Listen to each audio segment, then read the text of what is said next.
接下来我们要关心稀土战现在正式开打，尤其川普现在正式的在白宫宣布，他要砸下120亿，要做什么呢？搞一个国家金库。另外一方面，他还拉了20个国家一起要做这个稀土相关的事业，来围堵中国大陆。全球供应链现在正式的进入去中国战时体制，能够成功吗？今天一起来做关心。好，刚刚特别提到了嘛，川普他启动了这个金库计划，这个是国家级别的稀土储存工程。我们赶快来看一下细节是什么。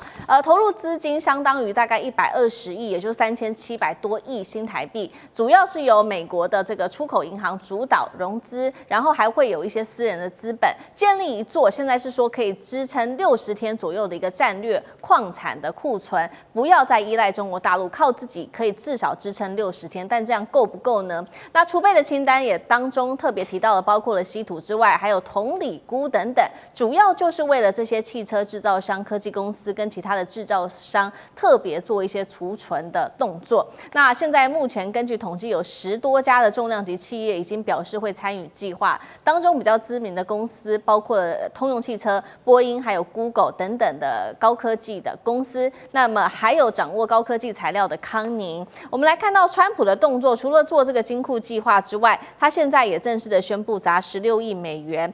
500亿新台币取得美国稀土公司这一间公司企业的10%的一个股份，所以可以说他现在是要全力的来发展稀土。干哥怎么看川普的这个金库计划？说可以囤60天，是在为战争做准备吗？但是在军事上面来讲，如果是国家储备60天，到底是否为合理？到底够不够？如果中国大陆又启动这种垄断的措施，美国有没有办法自己撑3个月？干哥怎么看？完全没有办法撑下去，好不好？这个金库计划，我跟你讲，川普什么时候都要讲利益的，对不对？终于碰上了这个计划是不讲，他说我们这个计划是非盈利的，终于碰到这个不用赚钱的。为什么你知道？因为这是国家级的战略储备计划，它不仅仅有7种比较重要的重稀土，然后还有铜啊、锂啊、钴啊等等啊、镍啊等等这些。然后呢，我跟你讲，你们这些大公司的10几家通用波音Google 这些是我们比较知名的。然后这些人的董事你都要进来，为什么？因为你们要出钱。我120亿的资金，其中100亿是跟这个美国自己的本身的银行进出口银行来融资的，另外20亿是你们这些企业主要出钱。这20亿美金说多不多？但是我跟你讲，你们都要进入董事会，我们会派专业 CEO 去帮你干嘛？帮你监工，就是会有特别的 CEO 来去看这些东西是什么意思？就是说你们出钱，你们在万一遇到国家紧急状态，或者是你们的产业发生紧急状态的时候，你们可以凭你们今天身为董事会的议员，可以去提领稀有金属。也就是说，今天打起来了，跟谁打不知道，跟俄罗斯、跟中国不一定啊。打起来的时候，那我们就有什么？我们就有高级战略资源的储备银行。川普的意思是这样。那如果你不在这个董事会里面，那对不起，你就没有资格去领。波音可以没有稀土吗？波音可以没有铜吗？然后那个 Google 或者是那个通用，它可以没有石墨吗？它怎么造飞机？怎么造车？所以你们都加入了，你们要付钱你们要付会费，但是呢，我们这个是不盈利的，所以大家去听了一下，就说那这样川普很有远见啊。可是现在我们可以知道，他至少可以支撑60天意思是什么？意思就是说大概就只有60天了。我跟各位讲一下一个观念，稀土在全球的产量中，中国的储备是4400万吨，美国是多少？190万吨，那个就大跟小那不能比。那所以说你只有60天的储备的话，你不要忘记我们一再讲的，储备是另外一回事，精炼是另外一回事。你有这样的储备，就算你有190万吨，60天之后你怎么办？它怎么样精炼？所以美国现在要赶快，这个计划里面也包括稀土的精炼厂，所以你要赶快设立自己的精炼厂，你不能再假手中国了。那问题是计划开始到了，你能够实现至少要多久？至少他们现在已经讲大概要1000天，大概要3年才能够达成这个国家级的稀土储备工程计划。我觉得这个当然了，规模跟远见很宏大，可是做得到做不到。国际局势瞬息万变，川普说不定在你下台之前都还是做不到。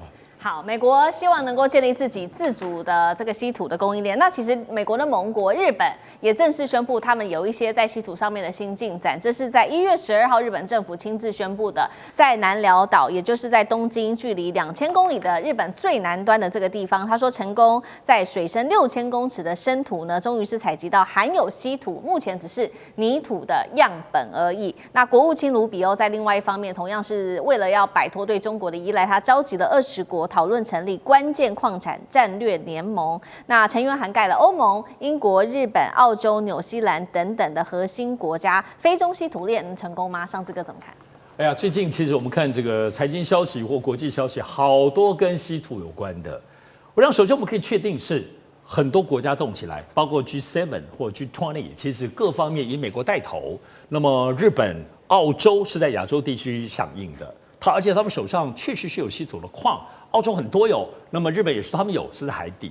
欧洲现在也都动起来，那么大家要凑起来，主要包括最近我们看英国施凯尔，包括先前的几国，最近有6个，包括前面的马克宏，6个大国家都去访问中国。可是中国访问中国，在记者访问的时候，也仍然表达他们在稀土当中要脱离中国的控制。所以就表示说，这些国家是铁了心，也拿出了真金银两，但是拿出钱是什么呢？跟中国能比吗？中国或国企拿出钱就去开挖，就去投资，就去研发。我们刚刚看电视墙里头，思明讲的，川普120亿美金叫做融资，钱借给企业，赚不赚钱再看看。但我心里面来，我那么多钱跟我借，美国从来没有拿自己的钱去开发。当然，他们现在有入股一些股权公司，已经是美国政府有史以来是最靠近这个稀土经营面了。但是我们现在知道是全世界现在都在抢矿，有矿要开发，这边也要开发，因为矿是扎扎实实的，管你有没有提炼技术。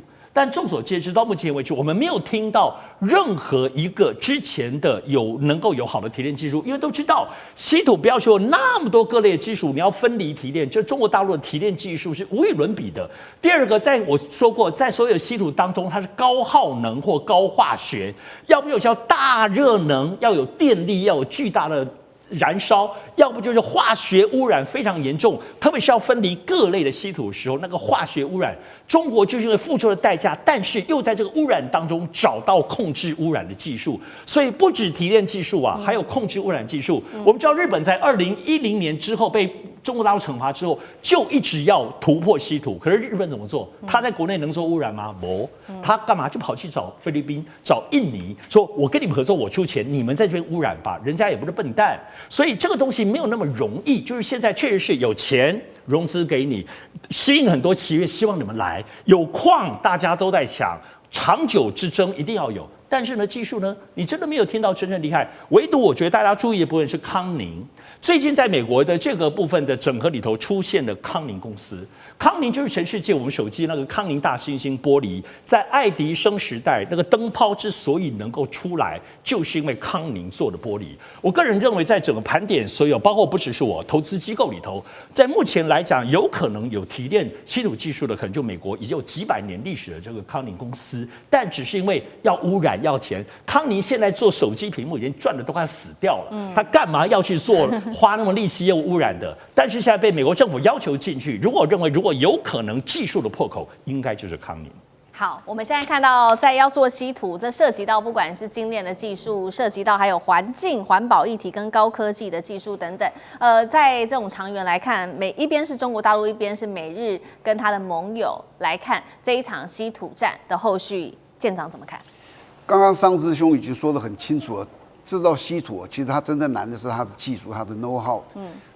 我有一个矿哦，只是这个的入门的一个仪式，叫做入门的门槛而已，起手式。那现在全世界的针对做稀土的这个叫做专利有将近快要7万项，7万项中间中国大陆大概有60%，所以他知道的最多。那我也看过了一篇这个专门的一个这类的文章，很长，他写的就是说，美国想要去克服这个的话，想要做到跟中国一样的这种程度的话，这种能力，它基本上是一定是国家推动，要推动花上兆元，然后大概要10年的时间。刚刚可以看到，川普在这里成立一个融资是120亿，那个上兆元是10个1000亿，你就知道这是根本是小儿科。他只是这样子去动，他想要这样子去做。但是如果说中国把这个稀土当做一个武器化的话，它到底会有什么影响？我想这有短中长期。短期，美国跟他的盟友会非常的惨。我说这个短期在1年之内，他们很多会停产。但是中期大概在3年的时候，那个受害的反而是回过头来是中国的这些稀土商，因为稀土商他大部分赚的钱，他销售到全世界啊，你给他管制都不出去，那他怎么办呢？它的价格会飞上，它的量没有出来，所以你知道它的量不够的时候，它价格再多也是没有用。所以这个时候可能中国就要考虑，如果你要把它当武器化，你要补贴这些稀土商，不然他们可能过不下去。然后接着是长期，长期你给他个5年10年哦，美国以及他的盟友大家一起齐心协力，他一定可以克服，没有做不到的，但是要很长的时间。到那时候你就会发现，那个稀土的战略的能够威胁别人的力量会越来越小，越来越小，越来越小。所以有时候你感觉到，如果全面断供，它是一种类似像一次性的武器。那随着时间过去，它的效果会越来越低。那到底要在这中间采取什么样子的性质呢？我觉得北京会去考量。幸好不是我去考量，他们会去考量到底我哪些该限制，是怎么限制？不是说断供，而是说要提出个输出许可的申请。你要很详细的说明这东西用在哪里。好，谢谢舰长。那我们休息一下，马上回来。地缘政治、美中之争、战略价值、强权崛起、小国生